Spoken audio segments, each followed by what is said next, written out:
জীর্ণ শীর্ণ দেহ অথচ একাই খেয়ে ফেলেন কয়েকজনের খাবার।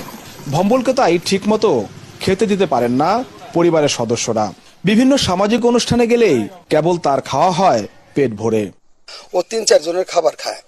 হ্যাঁ, ৩-৪ জনের খাবার খায় একটা না, আবার 10 দিন পর্যন্ত না খেয়েও থাকতে পারে। পায়খানা যেও ঘুমায়। আমি নাঠি দিয়ে বেরিয়ে উঠেছি। 1 মাস গোসল করে না। আবার যখন জীর্ণ শীর্ণ দেহ অথচ একাই খেয়ে ফেলেন কয়েকজনের খাবার। ভম্বলকে তাই ঠিক মতো খেতে দিতে পারেন না পরিবারের সদস্যরা। বিভিন্ন সামাজিক অনুষ্ঠানে গেলেই কেবল তার খাওয়া হয় পেট ভরে। ও ৩-৪ জনের খাবার খায়। হ্যাঁ, ৩-৪ জনের খাবার খায় একটা না, আবার 10 দিন পর্যন্ত না খেয়েও থাকতে পারে। পায়খানা যেও ঘুমায়। আমি নাঠি দিয়ে বেরিয়ে উঠেছি।